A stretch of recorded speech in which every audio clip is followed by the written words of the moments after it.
करिए गोर विचार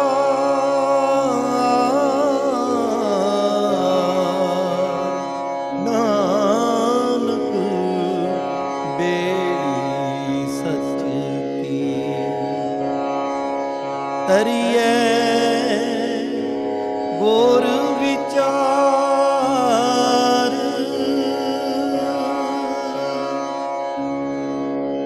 करनी कलमा इन्हां नूं कलमा बना जिहड़ियां पढ़दा करनी कलमा सच पीर।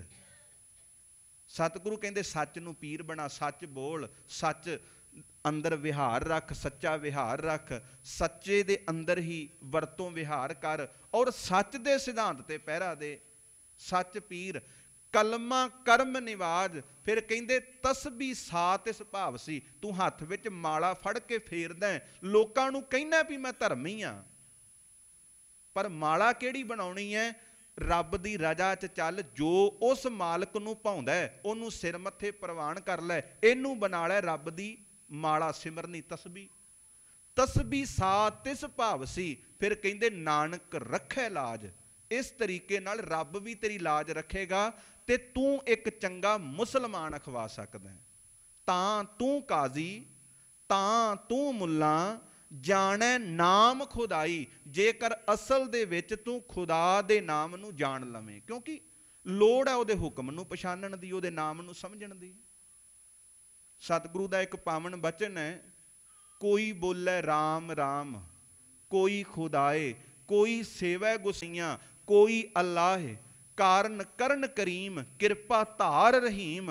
सतगुरु किरपा कर दे, कोई राम राम कह रहा है, कोई खुदा बोल रहा है, कोई वाहिगुरु कह रहा है, कोई गॉड कह रहा है। हुण नाम ते इक्को दा ही जपिया जा रहा है। ते फिर सतगुरु अगे किरपा कर दे, कोई नहावै तीर्थ, कोई हज जाए, कोई करे पूजा, कोई सिर न्याए, कोई पढ़े वेद, कोई कतेब, कोई ओढ़े नील, कोई सुपेद। कोई अपने तन ते सफेद वस्त्र पहनदा, मुसलमान वो नीले वस्त्र पा लैंदा, कोई पूजा कर रहा है, कोई हज करन वास्ते जा रहा है, कोई वेद पढ़ रहा है, कोई कतेब पढ़ रहा है। पर सतगुरु फिर अखीर ते जाके जिहड़ी तत्त दी विचार देंदे, वो कहंदे कहो नानक जिन हुक्म पछाता। पढ़ते मुसलमान भी रहा है, हिंदू भी पढ़ रहा है, सिख भी पढ़ रहा है। कहो नानक जिन हुक्म पछाता, प्रभ साहिब का तिन भेद जाता। कहंदे भी राम राम, खुदा खुदा, अल्लाह गॉड वाहिगुरु हरेक कह रहा है, पर कहो नानक जिन हुक्म पछाता, जिन्हां ने हुक्म पछान लिया, प्रभ साहिब का तिन भेद जाता, उन्हां ने उस मालिक का भेद जान लिया, समझ लिया। इस करके तां तू एक चंगा काजी ते मुल्ला है, जे उस मालिक दे हुक्म नूं, नाम नूं, फर्जां नूं, सच नूं, धर्म नूं धारण कीता है। जे बहु तेरा पढ़िया होवे, को रहे न भरीए पाई। सतगुरु कहन लगे भी जे तैनू अपने आप ते हंकार है भी मेरे वर्गा कोई गुणी नहीं, जे बहु तेरा पढ़िया होवे, भी तू बहुत कुछ पढ़े है, तेनू कुरान दियां आयतां बारे पता है, तू कतेबां नू पढ़िया है, तू धर्मी है, तेनू नॉलेज बहुत ज़्यादा आम लोकां नालों। पर एक गल गुरु नानक साहब कहंदे, को रह ना भरीए पाई। जदों असीं अलाणियां बाणी पढ़दे हां ते ओहदे च भी ये पावन बचन आउंदा है, मोहलत पुन्नी पाई भरी जानीड़ा घत चलाया। भरीए पाई, पुराने समयां दे विच वक्त वेखण वास्ते, समा वेखण वास्ते एडे वधिया साधन नहीं सन, ते साडे पुरखियां ने, बजुर्गां ने की करना भी एक निक्का जिहा कुज्जा लैके, उस कुज्जे दे हेठां एक छोटा जिहा छेक हुंदा सी, उस कुज्जे नूं पानी दी बाल्टी दे विच किसे भांडे च रख देना, ते थोड़ा थोड़ा पानी उहदे हेठों पैंदा रहिंदा सी सुराख चों, ते ओह जिहड़ा कुज्जा हुंदा सी फिर वो पानी दे विच भर के डुब जांदा सी, ते ओहदे तों समय दा अंदाज़ा ला लैंदे सन।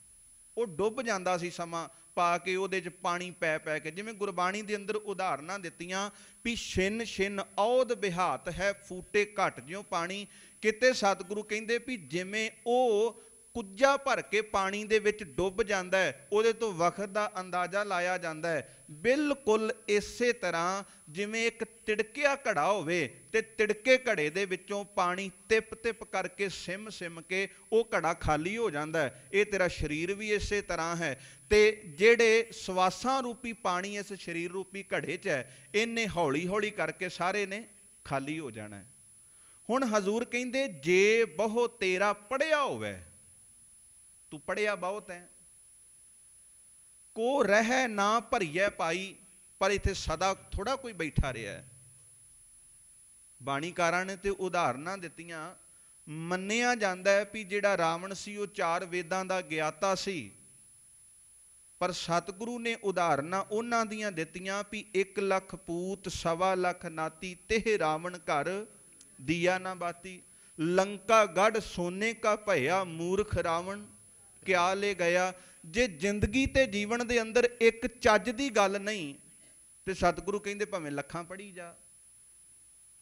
ਜਦੋਂ ਹਜ਼ੂਰ ਆਪਣੀ ਤੀਜੀ ਉਦਾਸੀ ਦੇ ਦੌਰਾਨ ਕਸ਼ਮੀਰ ਦੀ ਧਰਤੀ ਤੇ ਬ੍ਰਹਮਦਾਸ ਨੂੰ ਮਿਲਦੇ ਨੇ ਤੇ ਸਤਿਗੁਰੂ ਦੇ ਨਾਲ ਉਹਦੀ ਵਿਚਾਰ ਹੁੰਦੀ ਹੈ ਬ੍ਰਹਮਦਾਸ ਦੀ। ਅਸੀਂ ਰੋਜ਼ਾਨਾ ਆਸਾ ਕੀ ਵਾਰ ਦੇ ਅੰਦਰ ਗੁਰੂ ਨਾਨਕ ਸਾਹਿਬ ਦਾ ਇਹ ਸ਼ਲੋਕ ਰੋਜ਼ਾਨਾ ਸ਼ਰਵਣ ਕਰਦੇ ਹਾਂ ਔਰ ਪੜ੍ਹਦੇ ਹਾਂ। ਸਤਿਗੁਰੂ ਦੀ ਜਦੋਂ ਵਿਚਾਰ ਚਰਚਾ ਬ੍ਰਹਮਦਾਸ ਦੇ ਨਾਲ ਹੋਈ ਤੇ ਬ੍ਰਹਮਦਾਸ ਨੇ ਗੱਲ ਗੁਰੂ ਨਾਨਕ ਸਾਹਿਬ ਨੂੰ ਆਖੀ, ਕਹਿਣ ਲੱਗਾ ਸੱਚੇ ਪਾਤਸ਼ਾਹ, ਮੈਂ ਆ ਦੇਖੋ ਆਪਣੇ ਨਾਲ ਗੱਡੇ ਭਰ ਕੇ ਹਮੇਸ਼ਾ ਪੁਸਤਕਾਂ ਦੇ, ਧਾਰਮਿਕ ਪੋਥੀਆਂ ਦੇ, ਗ੍ਰੰਥਾਂ ਦੇ, ਕਿਤਾਬਾਂ ਦੇ ਰੱਖਦਾ। ਮੈਂ ਗਿਆਨਵਾਨ ਬਹੁਤ ਹਾਂ, ਮੈਂ ਬੜਾ ਪੜ੍ਹਿਆ, ਬਹੁਤ ਗ੍ਰੰਥ ਪੜ੍ਹੇ ਨੇ, ਕੋਈ ਮੈਂ ਛੱਡਿਆ ਹੀ ਨਹੀਂ ਗ੍ਰੰਥ, ਔਰ ਮੈਂ ਬੁੱਧੀਜੀਵੀਆਂ ਦੇ ਨਾਲ, ਗਿਆਨਵਾਨਾਂ ਦੇ ਨਾਲ ਮੈਂ ਵਿਚਾਰ ਕਰਦਾ। ਪਰ ਵਿਚਾਰ ਕਰਨ ਤੋਂ ਪਹਿਲਾਂ ਇੱਕ ਸ਼ਰਤ ਲਾ ਲੈਣਾ ਵੀ ਸੱਜਣਾ, ਜੇ ਮੈਂ ਹਾਰ ਗਿਆ ਤੇ ਇਹ ਭਰੇ ਹੋਏ ਕਿਤਾਬਾਂ, ਪੁਸਤਕਾਂ, ਪੋਥੀਆਂ, ਗ੍ਰੰਥਾਂ ਦੇ ਗੱਡੇ ਤੈਨੂੰ ਦੇ ਦਿਆਂਗਾ, ਨਹੀਂ ਤੇ ਤੇਰੇ ਕੋਲੋਂ ਤੇਰੀਆਂ ਧਰਮ ਦੀਆਂ ਪੁਸਤਕਾਂ ਲੈ ਲਾਂਗਾ। ਕਹਿਣ ਲੱਗਾ ਵੀ ਮੈਂ ਤੁਹਾਨੂੰ ਚੈਲੰਜ ਕਰਦਾ ਔਰ ਮੇਰਾ ਚੈਲੰਜ ਕਬੂਲ ਕਰੋ। ਮੈਂ ਤੁਹਾਡੇ ਨਾਲ ਵਿਚਾਰ ਚਰਚਾ ਕਰਨੀ ਚਾਹੁੰਦਾ, ਪਰ ਇੱਕ ਮੇਰੀ ਸ਼ਰਤ ਹੈ, ਜੇ ਮੈਂ ਹਾਰ ਗਿਆ ਤੇ ਆਪਣੇ ਧਾਰਮਿਕ ਗ੍ਰੰਥਾਂ ਦੇ ਭਰੇ ਹੋਏ ਗੱਡੇ ਤੁਹਾਨੂੰ ਸੌਂਪ ਦਿਆਂਗਾ। ਜੇ ਤੁਸੀਂ ਹਾਰ ਗਏ ਬਹਿਸ ਦੇ ਵਿੱਚ ਤੇ ਆ ਗੁਰਬਾਣੀ ਦੀ ਪੋਥੀ ਤੁਹਾਨੂੰ ਮੈਨੂੰ ਦੇਣੀ ਪਏਗੀ। ਗੁਰੂ ਨਾਨਕ ਸਾਹਿਬ ਕਹਿਣ ਲੱਗੇ, ਬ੍ਰਹਮਦਾਸ ਬੈਠ, ਕੀ ਹੋਇਆ? ਤੂੰ ਧਾਰਮਿਕ ਗ੍ਰੰਥ ਬੜੇ ਪੜ੍ਹੇ ਨੇ। ਕਹਿੰਦੇ ਕੀ ਹੋਇਆ ਵੀ ਬੰਦਾ ਇੰਨੇ ਕੁ ਗ੍ਰੰਥ ਪੜ੍ਹ ਲਏ, ਉਹਦੇ ਨਾਲ ਬੇੜੀਆਂ ਭਰ ਲਈਆਂ ਜਾਣ, ਵੱਡੇ ਵੱਡੇ ਟੋਏ ਭਰ ਲਏ ਜਾਣ, ਇੰਨੇ ਗ੍ਰੰਥ ਪੜ੍ਹਿਆ ਹੋਵੇ ਬੰਦਾ, ਇੰਨੀ ਨੌਲੇਜ ਹੋਵੇ, ਇੰਨੀਆਂ ਕਿਤਾਬਾਂ ਪੜ੍ਹੀਆਂ ਹੋਣ। ਕੀ ਹੋਇਆ? ਸਤਿਗੁਰੂ ਕਹਿੰਦੇ ਵੀ ਹਮੇਸ਼ਾ ਆਪਣੇ ਨਾਲ ਗੱਡੇ ਭਰ ਕੇ ਰੱਖੇ, ਸਾਰੀ ਉਮਰ ਪੜ੍ਹਦਾ ਰਹੇ, ਸਾਰੇ ਸਾਲ ਪੜ੍ਹਦਾ ਰਹੇ, ਸਵਾਸ ਸਵਾਸ ਪੜ੍ਹਦਾ ਰਹੇ, ਪਰ ਜੇ ਜੀਵਨ ਦੇ ਅੰਦਰ ਇੱਕ ਗੱਲ ਵੀ ਚੰਗੀ ਨਹੀਂ ਤੇ ਹਉਮੈ ਤੇ ਹੰਕਾਰ ਦੀਆਂ ਪੰਡਾਂ ਲਈ ਫਿਰਦਾ ਤੇ ਸਤਿਗੁਰੂ ਕਹਿੰਦੇ ਕੋਈ ਲਾਭ ਨਹੀਂ। ਹਜ਼ੂਰ ਕਹਿੰਦੇ ਪੜ ਪੜ ਗੱਡੀ ਲੱਦੀਆਂ, ਪੜ ਪੜ ਭਰੀਆਂ ਸਾਥ, ਪੜ ਪੜ ਬੇੜੀ ਪਾਈਆਂ, ਪੜ ਪੜ ਗੱਡੀਆਂ ਖਾਤ, ਪੜੀਆਂ ਜੇਤੇ ਬਰਸ ਬਰਸ, ਪੜੀਆਂ ਜੇਤੇ ਮਾਸ, ਪੜੀਆਂ ਜੇਤੀ ਆਰਜਾ, ਪੜੀਆਂ ਜੇਤੇ ਸਾਸ, ਨਾਨਕ ਲਿਖੈ ਇੱਕ ਗੱਲ, ਹੋਰ ਹਉਮੈ ਝਖਣਾ ਝਾਖ। ਜੇ ਇੱਕ ਗੱਲ ਵੀ ਚੰਗੀ ਨਹੀਂ ਕਮਾਈ ਤੇ ਹਉਮੈ ਚ ਝੱਖ ਮਾਰ ਰਹੇ ਆ। ਰੋਜ਼ਾਨਾ ਅਸੀਂ ਸੁਖਮਨੀ ਸਾਹਿਬ ਬਾਣੀ ਦੇ ਵਿੱਚ ਪੜ੍ਹਦੇ ਹਾਂ, ਕਿਣਕਾ ਏਕ ਜਿਸ ਜੀ ਬਸਾਵੈ। ਉੱਥੇ ਗਿਣਤੀਆਂ ਮਿਣਤੀਆਂ ਦੀ ਗੱਲ ਹੀ ਨਹੀਂ ਕੀਤੀ ਸਤਿਗੁਰੂ ਨੇ, ਇੱਕ ਕਿਣਕੇ ਦੀ ਗੱਲ ਕੀਤੀ ਵੀ ਤਾਕੀ ਮਹਿਮਾ ਗਣੀ ਨਾ ਆਵੈ।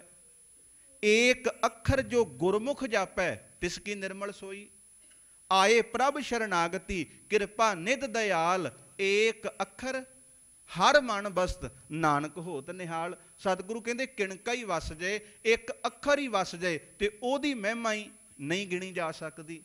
ਇਸ ਕਰਕੇ ਜੇ ਬਹੁ ਤੇਰਾ ਪੜ੍ਹਿਆ ਹੋਵੇ, ਕੀ ਹੋਇਆ ਵੀ ਤੂੰ ਬਹੁਤ ਪੜ੍ਹਿਆ, ਤੈਨੂੰ ਗਿਆਨ ਬਹੁਤ ਜ਼ਿਆਦਾ ਹੈ, ਪਰ ਇੱਕ ਗੱਲ ਚੇਤਾ ਰੱਖੀ, ਕੋ ਰਹਿ ਨਾ ਭਰੀਐ ਪਾਈ, ਇੱਥੇ ਕੋਈ ਸਦੀਵ ਕਾਲ ਟਿਕਿਆ ਨਹੀਂ ਰਹਿੰਦਾ। ਸੋਈ ਕਾਜੀ ਜਿਨ ਆਪ ਤਜਿਆ ਇਕ ਨਾਮ ਕੀਆ ਆਧਾਰੋ।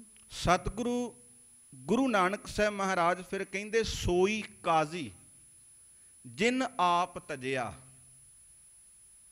ਅਸਲ ਦੇ ਵਿੱਚ ਉਹੀ ਕਾਜ਼ੀ ਹੈ ਜਿਨੇ ਅੰਦਰੋਂ ਆਪਾ ਭਾਵ ਗਵਾ ਦਿੱਤਾ, ਹਉਮੈ ਤਜ ਦਿੱਤੀ ਹੈ। ਇੱਕ ਨਾਮ ਕੀਆ ਆਧਾਰੋ, ਤੇ ਜਿਹਦਾ ਆਸਰਾ ਕੇਵਲ ਇੱਕ ਅਕਾਲ ਪੁਰਖ ਪਰਮਾਤਮਾ ਦਾ ਨਾਮ ਹੈ। ਅਸਲ ਦੇ ਵਿੱਚ ਉਹ ਕਾਜ਼ੀ ਹੈ, ਸੋਈ ਕਾਜ਼ੀ ਜਿਨੀ ਆਪ ਤਜਿਆ। ਕਿਉਂਕਿ ਕਈ ਵਾਰੀ ਕੀ ਹੁੰਦਾ ਹੈ, ਬੰਦਾ ਸਭ ਕੁਝ ਤਿਆਗ ਦਿੰਦਾ, ਪਰਿਵਾਰ ਵੀ ਛੱਡ ਦਿੰਦਾ, ਧੀਆਂ ਪੁੱਤਰ ਵੀ ਛੱਡ ਦਿੰਦਾ, ਪਰ ਹੰਕਾਰ ਨਹੀਂ ਛੱਡਦਾ। ਮੈਂ 9ਵੇਂ ਪਾਤਸ਼ਾਹ ਦਾ ਸ਼ਬਦ ਪੜ੍ਹ ਰਿਹਾ ਸੀ ਤੇ ਹੈਰਾਨ ਹੋਇਆ। ਸਤਿਗੁਰੂ ਕਿਸੇ ਮਾਇਆਧਾਰੀ ਨੂੰ ਕਹਿੰਦੇ ਵੀ ਭਲਿਆ ਤੂੰ ਹੰਕਾਰ ਛੱਡ, ਤੇ ਮੰਨਿਆ ਜਾ ਸਕਦਾ ਸੀ ਵੀ ਸਤਿਗੁਰੂ ਨੇ ਕਿਸੇ ਮਾਇਆਧਾਰੀ ਨੂੰ ਆਖਿਆ।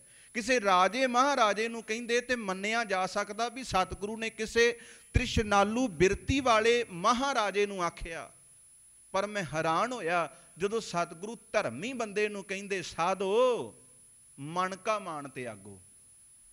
ਸਤਿਗੁਰੂ ਨੇ ਉੱਥੇ ਸਾਧੂਆਂ ਨੂੰ ਆਖਿਆ ਵੀ ਸਾਧੋ ਮਨ ਕਾ ਮਾਨ ਤਿਆਗੋ। ਕਾਮ ਕ੍ਰੋਧ ਸੰਗਤ ਦੁਰਜਨ ਕੀ ਤਾਂ ਤੇ ਅਹਨਿਸ ਭਾਗੋ। ਗਿਆਨੀ ਜਸਵੰਤ ਸਿੰਘ ਪਰਵਾਨਾ ਜੀ ਨੇ ਇੱਕ ਬੜੀ ਸੁੰਦਰ ਗੱਲ ਲਿਖੀ। ਉਹ ਕਹਿੰਦੇ ਵੀ ਦੋ ਸਾਧੂ ਲੜ ਰਹੇ ਸਨ ਆਪਸ ਦੇ ਵਿੱਚ। ਇੱਕ ਸਾਧੂ ਕਹਿੰਦਾ ਹੈ ਵੀ ਮੈਂ ਕਰੋੜਾਂ ਛੱਡ ਕੇ ਆ ਗਿਆ, ਤਿਆਗ ਦਿੱਤਾ ਸਭ ਕੁਝ, ਕਰੋੜਾਂ ਰੁਪਈਆ, ਕਰੋੜਾਂ ਦੀ ਜ਼ਮੀਨ, ਕਰੋੜਾਂ ਦੀ ਜਾਇਦਾਦ ਮੈਂ ਛੱਡ ਦਿੱਤੀ, ਛੱਡ ਕੇ ਆ ਗਿਆ। ਤੇ ਦੂਜਾ ਬੋਲਿਆ, ਉਹ ਕਹਿਣ ਲੱਗਾ ਵੀ ਮੇਰੇ ਕੋਲ ਕਰੋੜਾਂ ਦੀ ਜਾਇਦਾਦ ਸੀ ਤੇ ਮੈਂ ਦਾਨ ਕਰ ਦਿੱਤੀ, ਮੈਂ ਕਰੋੜਾਂ ਦਾਨ ਕਰਕੇ ਆਇਆ। ਦੂਜਾ ਕਹਿੰਦਾ ਮੈਂ ਕਰੋੜਾਂ ਤਿਆਗ ਕੇ ਆਇਆ। ਤੀਜਾ ਕੋਈ ਗੱਲ ਸੁਣਦਾ ਪਿਆ ਸੀ, ਉਹ ਕਹਿੰਦਾ ਭਲਿਓ ਤੂੰ ਕਰੋੜਾਂ ਕਹਿੰਦਾ ਛੱਡ ਕੇ ਆਇਆ ਤੇ ਹੰਕਾਰ ਦੀਆਂ ਪੰਡਾਂ ਤਾਂ ਵੀ ਬੰਨੀ ਫਿਰਦਾ, ਤੇ ਇਹ ਕਰੋੜਾਂ ਦਾਨ ਕਰਕੇ ਆਇਆ ਤੇ ਹੰਕਾਰ ਦੀਆਂ ਪੰਡਾਂ ਤਾਂ ਵੀ ਬੰਨੀ ਫਿਰਦਾ। ਕਹਿੰਦਾ ਛੱਡਣ ਵਾਲੀ ਚੀਜ਼ ਮਾਣ ਤੇ ਨਹੀਂ ਨਾ ਛੱਡਿਆ। ਇਸ ਕਰਕੇ ਕਬੀਰ ਮਾਇਆ ਤਜੀ ਤੋਂ ਕਿਆ ਭਇਆ। ਕਹਿੰਦੇ ਕੀ ਹੋਇਆ ਬੰਦੇ ਨੇ ਮਾਇਆ ਛੱਡ ਦਿੱਤੀ। ਜੋ ਮਾਣ ਤਜਿਆ ਨਹੀਂ ਜਾਏ, ਆਪਾ ਭਾਵ ਤੇ ਨਹੀਂ ਨਾ ਗਵਾਇਆ, ਮਾਣ ਤੇ ਨਹੀਂ ਨਾ ਛੱਡਿਆ। ਮਾਨ ਮੁਨੀ ਮੁਨ ਵਰ ਗਲੇ, ਮਾਣ ਸਭੈ ਕੋ ਖਾਏ। ਸੋਈ ਕਾਜੀ ਜਿਨੀ ਆਪ ਤਜਿਆ, ਜਿਨੇ ਆਪਾ ਭਾਵ ਗਵਾ ਲਿਆ, ਹਉਮੈ ਮਾਰ ਦਿੱਤੀ, ਹੰਕਾਰ ਛੱਡ ਦਿੱਤਾ ਜਿਨੇ। ਭਗਤ ਰਵਿਦਾਸ ਦਾ ਇੱਕ ਪਾਵਨ ਬਚਨ ਹੈ, ਸੋਰਠ ਰਾਗ ਦੇ ਅੰਦਰ ਕਈ ਵਾਰੀ ਸਾਨੂੰ ਹੁਕਮ ਵੀ ਬਖਸ਼ਿਸ਼ ਹੁੰਦਾ ਹੈ, ਜਿਹਦੇ ਚ ਉਹਨਾਂ ਗੱਲ ਕੀਤੀ, ਜਬ ਹਮ ਹੋਤੇ ਤਬ ਤੂੰ ਨਾਹੀਂ, ਅਬ ਤੂੰ ਹੀ ਮੈਂ ਨਾਹੀਂ। ਅਨਲ ਅਗੰਮ ਜੈਸੇ ਲਹਿਰ ਮੈਂ ਉਦਦ, ਜਲ ਕੇਵਲ ਜਲ ਮਾਹੀ। ਮਾਲਕਾ ਜਿੰਨਾ ਚਿਰ ਸਾਡੇ ਅੰਦਰ ਹਉਮੈ ਸੀ, ਹੰਕਾਰ ਸੀ, ਉਦੋਂ ਤੂੰ ਨਹੀਂ ਸੈਂ। ਜਬ ਹਮ ਹੋਤੇ ਤਬ ਤੂੰ ਨਾਹੀਂ, ਅਬ ਤੂੰ ਹੀ ਮੈਂ ਨਾਹੀਂ। ਹੁਣ ਕੇਵਲ ਸਾਡੇ ਅੰਦਰ ਤੂੰ ਹੈ ਤੇ ਮੈਂ ਨਹੀਂ। ਹੁਣ ਹਾਲਤ ਕਿਵੇਂ ਦੀ ਬਣ ਗਈ? ਅਨਲ ਅਗੰਮ ਜੈਸੇ ਲਹਿਰ ਮੈਂ ਉਦਦ, ਜਲ ਕੇਵਲ ਜਲ ਮਾਹੀ। ਕਹਿੰਦੇ ਜਿਵੇਂ ਪਾਣੀ ਦੀਆਂ ਲਹਿਰਾਂ ਪਾਣੀ ਦੇ ਵਿੱਚੋਂ ਉਪਜਦੀਆਂ ਨੇ, ਪ੍ਰਗਟ ਹੁੰਦੀਆਂ ਨੇ ਤੇ ਅਖੀਰ ਉਹ ਪਾਣੀ 'ਚ ਸਮਾ ਜਾਂਦੀਆਂ ਨੇ। ਪਾਣੀ ਦੀਆਂ ਲਹਿਰਾਂ ਪਾਣੀ 'ਚੋਂ ਪ੍ਰਗਟ ਹੋ ਕੇ ਪਾਣੀ 'ਚ ਸਮਾ ਜਾਂਦੀਆਂ ਨੇ। ਜਦੋਂ ਸਾਡੇ ਅੰਦਰੋਂ ਹਉਮੈ ਹੰਕਾਰ ਖਤਮ ਹੋ ਗਿਆ, ਮੈਂ ਮੇਰੀ ਚਲੀ ਗਈ, ਉਦੋਂ ਕੇਵਲ ਮਾਲਕਾ ਤੇਰਾ ਹੀ ਰੂਪ ਹੋ ਗਏ। ਸਤਿਗੁਰੂ ਕਿਰਪਾ ਕਰਦੇ ਵੀ ਅਸਲ ਦੇ ਵਿੱਚ ਸੋਈ ਕਾਜੀ ਜਿਨੀ ਆਪ ਤਜਿਆ, ਇੱਕ ਨਾਮ ਕੀਆ ਆਧਾਰੋ, ਜਿਨੇ ਇੱਕ ਅਕਾਲ ਪੁਰਖ ਪਰਮਾਤਮਾ ਦੇ ਨਾਮ ਨੂੰ ਆਧਾਰ ਤੇ ਆਸਰਾ ਬਣਾਇਆ। ਅਸਲ ਦੇ ਵਿੱਚ ਉਹੀ ਸੱਚਾ ਕਾਜ਼ੀ ਹੈ ਭੀ ਹੋਸੀ ਜਾਏ ਨਾ ਜਾਸੀ, ਸੱਚਾ ਸਿਰਜਨਹਾਰੋ। ਫਿਰ ਸਤਿਗੁਰੂ ਕਹਿੰਦੇ ਹੈ ਭੀ, ਹੁਣ ਵੀ ਹੈ, ਹੋਸੀ ਹੋਵੇਗਾ ਵੀ, ਜਾਏ ਨਾ ਜਾਸੀ, ਉਹ ਨਾ ਜਾਏਗਾ ਤੇ ਨਾ ਹੀ ਕਦੀ ਖਤਮ ਹੋਵੇਗਾ। ਉਹ ਅਕਾਲ ਪੁਰਖ ਪਰਮਾਤਮਾ ਆਪ ਸੱਚਾ ਸਿਰਜਣਹਾਰੋ, ਉਹ ਸੱਚਾ ਸਿਰਜਣਹਾਰ ਹੈ। ਜਦੋਂ ਅਸੀਂ ਜਪਜੀ ਸਾਹਿਬ ਬਾਣੀ ਦਾ ਪਹਿਲਾ ਸ਼ਲੋਕ ਪੜ੍ਹਦੇ ਹਾਂ, ਆਦ ਸੱਚ ਜੁਗਾਦ ਸੱਚ ਹੈ ਭੀ ਸੱਚ, ਨਾਨਕ ਹੋਸੀ ਭੀ ਸੱਚ। ਇੱਕ ਪਾਵਨ ਬਚਨ ਅਸੀਂ ਪੜ੍ਹਦੇ ਹਾਂ, ਹੈ ਭੀ ਹੋਸੀ ਜਾਏ ਨਾ ਜਾਸੀ, ਰਚਨਾ ਜਿਨ ਰਚਾਈ। ਇੱਕ 705 ਅੰਗ ਤੇ ਜੈਤਸਰੀ ਕੀ ਵਾਰ ਦੇ ਅੰਦਰ ਪੰਜਵੇਂ ਪਾਤਸ਼ਾਹ ਦਾ ਪਾਵਨ ਬਚਨ ਹੈ। ਪੰਜਵੇਂ ਪਾਤਸ਼ਾਹ ਦਾ ਪਾਵਨ ਬਚਨ ਹੈ, ਸ਼ੁਰੂ ਹੁੰਦਾ ਹੈ ਪਾਵਨ ਬਚਨ, ਆਦ ਪੂਰਨ ਮਦ ਪੂਰਨ ਅੰਤ ਪੂਰਨ ਪਰਮੇਸ਼ਰਾ, ਸਿਮਰੰਤ ਸੰਤ ਸਰਬੱਤਰ ਰਮਣੰ, ਨਾਨਕ ਅਗ ਨਾਸ਼ਨ ਜਗਦੀਸ਼ਰਾ। ਪਰ ਸਾਡੇ ਬਹੁਤੇ ਲੋਕਾਂ ਨੇ ਇਸ ਸ਼ਲੋਕ ਨੂੰ ਮਦ ਦੇ ਨਾਲ ਜੋੜ ਦਿੱਤਾ ਹੈ। ਗੁਰਬਾਣੀ ਅਗਾਧ ਬੋਧ ਹੈ, ਗੁਰਬਾਣੀ ਦਾ ਕਿਤੇ ਅੱਧ ਮੱਧ ਨਹੀਂ ਹੈ। ਪਰ ਅਸੀਂ ਨਿਭਾਗਿਆਂ ਨੇ ਗੁਰਬਾਣੀ ਦਾ ਅੱਧ ਕਰ ਛੱਡਿਆ, ਗੁਰਬਾਣੀ ਦਾ ਮੱਧ ਕਰ ਦਿੱਤਾ। ਵੀ ਭਾਈ ਸਾਹਿਬ ਇੱਥੇ ਮੱਧ ਹੈ, ਇਹ ਜਿਹੜਾ ਸ਼ਲੋਕ ਹੈ ਨਾ, ਆਦ ਪੂਰਨ ਮੱਧ ਪੂਰਨ। ਪਹਿਲੀ ਗੱਲ ਤੇ ਇਹ ਗੁਰੂ ਗ੍ਰੰਥ ਸਾਹਿਬ ਮਹਾਰਾਜ ਦੀ ਬਾਣੀ ਦੇ 1430 ਅੰਗ ਨੇ। ਤੁਸੀਂ ਆਪ ਸੂਝਵਾਨ ਬੈਠੇ ਹੋ, ਅੰਦਾਜ਼ਾ ਲਾ ਲਿਓ। 1430 ਦਾ ਅੱਧ ਕਿੰਨਾ ਹੈ? 715। ਜੇ ਮੱਧ ਹੁੰਦਾ ਤੇ 715 ਤੇ ਹੋਣਾ ਚਾਹੀਦਾ ਸੀ, 5 ਤੇ ਨਹੀਂ। ਹੁਣ ਇਸ ਸ਼ਲੋਕ ਦੇ ਅਰਥ ਪੜੋ। ਜਦੋਂ ਅਰਥ ਪੜੋਗੇ ਨਾ, ਤੁਹਾਨੂੰ ਆਪਣੇ ਆਪ ਕਲੀਅਰ ਹੋ ਜਾਏਗਾ ਵੀ ਇੱਥੇ ਗੁਰਬਾਣੀ ਦੇ ਮੱਧ ਦੀ ਗੱਲ ਨਹੀਂ, ਗੁਰਬਾਣੀ ਦੇ ਅੱਧ ਦੀ ਗੱਲ ਨਹੀਂ, ਇੱਥੇ ਰੱਬ ਦੀ ਗੱਲ ਹੈ। ਸਤਿਗੁਰੂ ਕਹਿੰਦੇ ਆਦ ਪੂਰਨ, ਆਦ ਦਾ ਅਰਥ ਹੈ ਮੁੱਢ। ਰੱਬ ਮੁੱਢ ਤੋਂ ਪਰਿਪੂਰਨ ਸੀ। ਮੱਧ ਪੂਰਨ, ਮੱਧ ਸ਼ਬਦ ਵਰਤਿਆ ਇਸ ਵਕਤ ਵਾਸਤੇ, ਆ ਜਿਹੜਾ ਹੁਣ ਚੱਲ ਰਿਹਾ, ਹੁਣ ਜਿਹੜਾ ਬਤੀਤ ਹੋ ਰਿਹਾ। ਰੱਬ ਮੁੱਢ ਤੋਂ ਵੀ ਪਰਿਪੂਰਨ ਸੀ, ਹੁਣ ਵੀ ਪਰਿਪੂਰਨ ਹੈ। ਅੰਤ ਪੂਰਨ ਪਰਮੇਸ਼ਰਾ, ਉਹ ਅੰਤ ਤੱਕ ਵੀ ਪਰਿਪੂਰਨ ਰਹੇਗਾ। ਪੰਥ ਪ੍ਰਮਾਣਿਤ ਸਿੱਖ ਰਹਿਤ ਮਰਿਆਦਾ ਪੜ੍ਹਿਓ, ਉਹਦੇ ਚ ਕਿਤੇ ਗੁਰਬਾਣੀ ਦੇ ਆਦ ਜਾਂ ਮੱਧ ਦੀ ਗੱਲ ਨਹੀਂ, ਅੱਧ ਦੀ ਗੱਲ ਨਹੀਂ। ਗੁਰਬਾਣੀ ਬੇਅੰਤ ਹੈ, ਅਗਾਧ ਬੋਧ ਹੈ। ਗੁਰਬਾਣੀ ਦਾ ਕਿਤੇ ਅੰਤ ਨਹੀਂ, ਕਿਤੇ ਅੱਧ ਨਹੀਂ, ਗੁਰਬਾਣੀ ਬੇਅੰਤ ਹੈ। ਇਸ ਕਰਕੇ ਅਸੀਂ ਗੁਰਬਾਣੀ ਦਾ ਅੱਧ ਤੇ ਮੱਧ ਕਰ ਦਿੱਤਾ, ਕਿਉਂਕਿ ਇਸ ਸ਼ਬਦ ਦੇ, ਇਸ ਸ਼ਲੋਕ ਦੇ ਅਰਥ ਪੜ੍ਹ ਲਿਓ ਤੇ ਗੱਲ ਕਲੀਅਰ ਹੋ ਜਾਏਗੀ ਕਿ ਸਤਿਗੁਰੂ ਰੱਬ ਦੀ ਗੱਲ ਕਰਦੇ ਪਏ ਨੇ, ਕਿਸੇ ਗੁਰਬਾਣੀ ਦੇ ਅੱਧ ਦੀ ਗੱਲ ਨਹੀਂ। ਆਦ ਪੂਰਨ, ਰੱਬ ਜੀਵਾਂ ਦੇ ਮੁੱਢ ਤੋਂ ਪਰਿਪੂਰਨ ਸੀ, ਮੱਧ ਪੂਰਨ ਹੁਣ ਵੀ ਪਰਿਪੂਰਨ ਹੈ। ਅੰਤ ਪੂਰਨ ਪਰਮੇਸ਼ਰਾ, ਅੰਤ ਤੱਕ ਵੀ ਪਰਿਪੂਰਨ ਰਹੇਗਾ। ਸਿਮਰੰਤ ਸੰਤ ਸਰਬੱਤਰ ਰਮਣੰ, ਨਾਨਕ ਅਗ ਨਾਸ਼ਣ ਜਗਦੀਸ਼ਰਾ। ਗੁਰੂ ਅਰਜਨ ਸਾਹਿਬ ਮਹਾਰਾਜ ਕਹਿੰਦੇ ਸਿਮਰੰਤ ਸੰਤ, ਜਿਹੜੇ ਉਹਦੇ ਸੰਤ ਪੁਰਸ਼ ਨੇ ਉਹਨੂੰ ਸਿਮਰਦੇ ਨੇ। ਕਿਹਨੂੰ? ਸਰਬੱਤਰ ਰਮਣੰ, ਜਿਹੜਾ ਸਾਰਿਆਂ 'ਚ ਰਮਿਆ ਹੋਇਆ। ਨਾਨਕ ਅਗ ਨਾਸ਼ਣ ਜਗਦੀਸ਼ਰਾ, ਵੀ ਉਹ ਰੱਬ ਅਕਾਲ ਪੁਰਖ ਜੀਵਾਂ ਦੇ ਅਗਾਂ ਪਾਪਾਂ ਤੇ ਦੁੱਖਾਂ ਨੂੰ ਨਾਸ਼ ਕਰਨ ਵਾਲਾ ਹੈ। ਉਹ ਅਕਾਲ ਪੁਰਖ ਪਰਮਾਤਮਾ, ਉਹਦੀ ਗੱਲ ਗੁਰੂ ਨਾਨਕ ਸਾਹਿਬ ਕਰਦੇ, ਹੈ ਭੀ ਹੋਸੀ ਜਾਏ ਨਾ ਜਾਸੀ।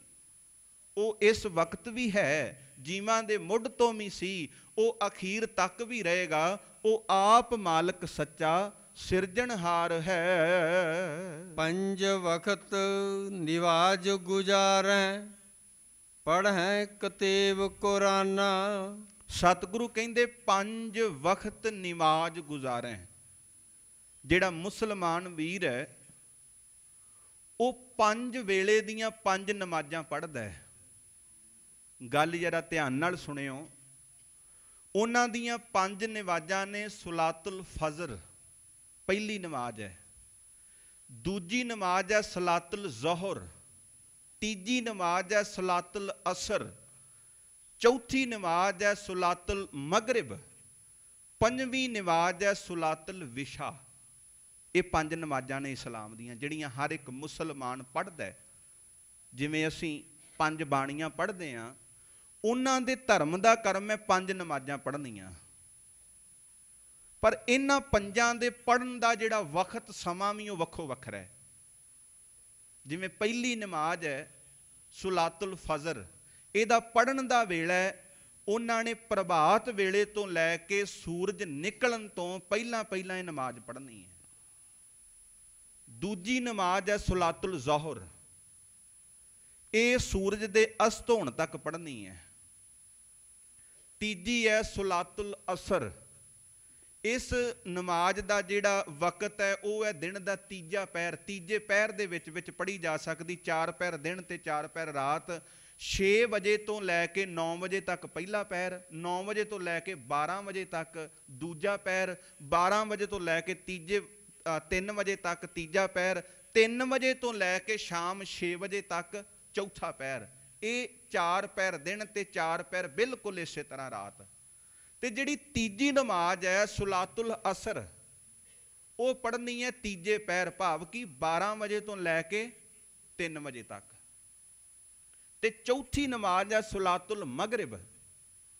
वो नमाज नूं पढ़न दा वक्त है जदों शामी सूरज डुब्बण लगदा है, जदों शामां पैण लगदियां ने, जदों सूरज डुब्बण दे किनारे ते हुंदा है ते दिन दी लाली मिटण तक ये जिहड़ी चौथी नमाज पढ़न दा वेला है। पंजवीं नमाज है जिहड़ी सुलातुल विशा, इनू पढ़न दा वेला रात नूं सौण वेले दी नमाज है, सौण वेले पढ़नी। ये 5 नमाजां ने। हजूर गुरु नानक साहब महाराज कहंदे 5 वक्त निवाज गुजारे। तू 5 वक्त नमाजां पढ़दा है और पढ़े कतेब कुराना। तू कतेबां भी पढ़दा ते कुरान भी पढ़दा। तू धर्मी बड़ा है पर तू विखावे दियां नमाजां पढ़ना है। तू लोकां नूं धर्मी होण दा ढोंग रचदा है पर आप खुद धर्मी नहीं। क्योंकि धर्मी बंदा है ना जिहड़ा जिहड़ा विखावे दा धर्म पाल रहा है, वो ज़्यादा कपट करदा है। मेरे वर्गा तो विखावा भी करेगा 100 भी मैं धर्मी हाँ, जिथे नहीं करना उत्थे भी करेगा। तो जिहड़ा आम बंदा वो क्यों विखावा करे? जदों आपां इतिहास पढ़ने हैं ना, बादशाह औरंगजेब की गल आउंदी है। औरंगजेब वो इस हिंदुस्तान का भारत का हुक्मरान है, पर देखो तुसी हुक्मरान दे होण दे बावजूद भी वो 5 नमाजां पढ़दा हुंदा सी। इन्ना वक्त तो कढदा हुंदा सी। हुक्मरान होण दे नाते भी, एक बादशाह होण दे नाते औरंगजेब 5 नमाजां भी पढ़दा सी। वो शरई बड़ा पक्का सी, मर्यादा दा बड़ा पक्का सी। कारण की? जिथे वो मर्यादा दा पक्का सी उत्थे कपटी भी बड़ा सी, कपट करदा सी, ईरखा विकार। वो वड्डे वड्डे धर्मियां नूं भी सजावां दिंदा सी, पर वो अपने कीते होए कपटां ते पर्दा पाउण वास्ते उन्होंने इन्ना कुछ करना पैंदा सी भी लोग आखणे ते धर्मी बड़ा है। बिल्कुल इस तरह भाई लालो बेचारे नूं की लोड़ है ब्रह्म भोज करन दी? ब्रह्म भोज करे ते मलक भागो, क्योंकि मलक भागो लोकां दे खून पसीने दी कमाई नूं निचोड़दा है। लोक ना आखण भी ये जुल्मी है, वो अपने कीते हुए जुल्मां ते पर्दा पा रहा ब्रह्म भोज दा। कई वारी धर्मी बंदे दूजियां नालों ज़्यादा कपट करते। जिवें अपराधी दूना निवै ज्यों हंता मिरगाहे। जिहड़ा अपराधी हुंदा है ना, गुरु नानक साहब कहंदे भी धर्मी ते आम जिहा मत्था टेकदा है ते अपराधी कई वारी लम्मा ही पै जांदा है। जदों शिकार करना होवे ना, शिकार खेडना होवे शिकारी ने, ते उहदे अंदर कपट है भी मैं शिकार नूं किवें मारना है, पर गुरु नानक साहब कहंदे वो कई वारी लम्मा पै जांदा है। ते हुण मेरे वर्गा मूर्ख आखे भी ये ते नमस्कार बड़ी डंडे वांगू डंडौत कर रहे हैं, पर नहीं, ਉਹਦੇ अंदर कपट है, उन्हें मारना है शिकार नूं। अपराधी दूना निवै ज्यों हंता मिरगाहे सीस निवाए क्या की है जारे दे कसुद्धे जाहे। जे मन नहीं झुकिया तो सिर झुकिया की करेगा? जे मन ने नमाज नहीं पढ़ी तो तन नाल पढ़ी हुई की करेगी? फिर सुल्तानपुर की जिहड़ी मसीत दे विच वो साखी तुहानूं सारिआं नूं याद है, नवाब दौलत खां लोधी दी ते काजी दी। वो शरीर करके हाज़र ने दोवें, पर मन उन्हां दा हाज़र नहीं। सतगुरु कहंदे 5 वक्त निवाज गुजारे पढ़े कतेब कुराना। कई बारी असीं भी नितनेम शुरू करते हैं एक ओंकार सतनाम तो, जदों जपजी साहब शुरू करीदा पता उदों लगदा जदों जिन्नी नाम ते आया गए मशक्कत काल, नानक ते मुख उजले केती छुट्टी नाल, भी जपजी साहब खत्म ही हो गया। बिल्कुल इस तरह 5 वक्त निवाज गुजारे पढ़े कतेब कुराना। तू कतेबां पढ़दा है, तू 5 नमाजां पढ़दा है, पर तेरियां 5 नमाजां सच्चियां होण किवें? हजूर गुरु नानक साहब दा पावन बचन है, पहला सच हलाल दोए, तीजी खैर खुदाए, चौथी नीयत रास मन, पंजवीं सिफत सुनाए, करनी कलमा आख कै तां मुसलमान सदाए। इस तरीके नाल जदों तू सच दियां नमाज़ां पढ़ेगा, तेरे अंदर सच होवेगा, हक हलाल दी कमाई करके खाएगा, तू जीवां ते दया करेगा, समुच्ची खलकत दी खैर मंगेगा, तू सरबत दा भला मंगेगा, ते तां तू मुसलमान अखवा सकदा है। 5 वक्त निमाज गुजारें, पढ़ें कतेब कुराना, तू 5 वक्त 5 नमाज़ां पढ़ के कतेब ते कुरान भी पढ़दा है। नानक आखै गोर सदेई, ਰਹਿਓ ਪੀਣਾ ਖਾਣਾ। ਹੁਣ ਸਤਿਗੁਰੂ ਜਿਹੜਾ ਨਿਚੋੜ ਕੱਢਦੇ ਅਖੀਰਲੀ ਪੰਕਤੀ ਦੇ ਵਿੱਚ, ਨਾਨਕ ਆਖੈ ਗੋਰ ਸਦੇਈ। ਕਹਿੰਦੇ ਕਾਜੀ ਮੁੱਲਾ ਤੈਨੂੰ ਗੋਰ ਆਵਾਜ਼ਾਂ ਮਾਰਦੀ ਪਈ ਹੈ।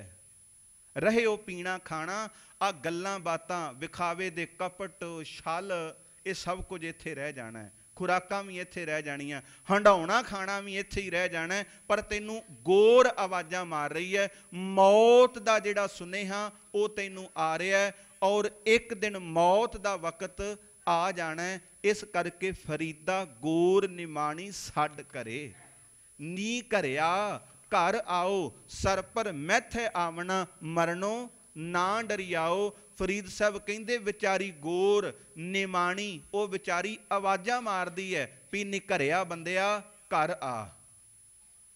ਇਸ ਕਰਕੇ ਸਰ ਪਰ ਮੈਥੇ ਆਵਣਾ, ਕਹਿੰਦੇ ਪੱਕਾ ਅਵਸ਼ ਇੱਥੇ ਆ ਜਾਣਾ ਹੈ, ਮਰਨੋਂ ਨਾ ਡਰਿਆਓ।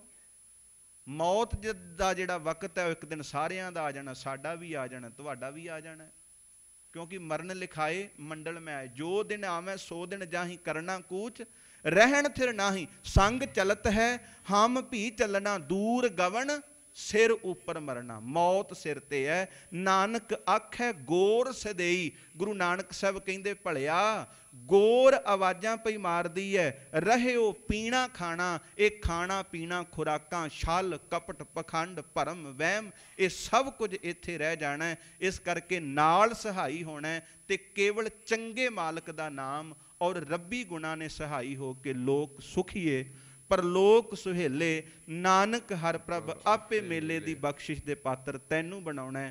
ਹੋਈਆਂ ਬੇਅੰਤ ਪ੍ਰਕਾਰ ਦੀਆਂ ਭੁੱਲਾਂ ਦੀ ਖਿਮਾ। ਸਰਬੱਤ ਸੰਗਤ ਆਪਾਂ ਅਖੀਰਲੀਆਂ ਪਾਵਨ ਪੰਕਤੀਆਂ ਪੜ੍ਹ ਕੇ ਇਸ ਪਾਵਨ ਸ਼ਬਦ ਦੀ ਸਮਾਪਤੀ ਕਰੀਏ। ਹਾਂਜੀ ਭਾਈ ਸਾਹਿਬ ਪੜ੍ਹੋ ਜੀ। 5 ਵਖਤ ਨਿਵਾਜ ਗੁਜ਼ਾਰੈ, ਪੜ੍ਹੈ ਕਤੇਬ ਕੁਰਾਣਾ, ਨਾਨਕ ਆਖੈ ਗੋਰ ਸਦੇਈ, ਰਹਿਓ ਪੀਣਾ ਖਾਣਾ। ਵਾਹਿਗੁਰੂ ਜੀ ਕਾ ਖਾਲਸਾ, ਵਾਹਿਗੁਰੂ ਜੀ ਕੀ ਫਤਿਹ। ਕਰੀਏ ਗੋਰ ਵਿਚਾਰ,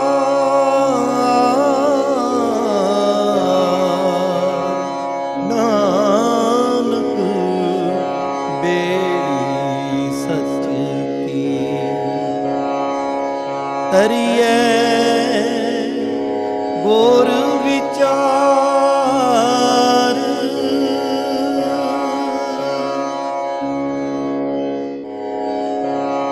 ਕਰੀਏ ਗੋਰ ਵਿਚਾਰ,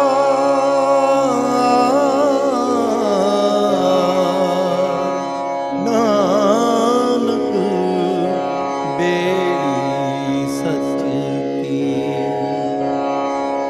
ਕਰੀਏ ਗੋਰ ਵਿਚਾਰ,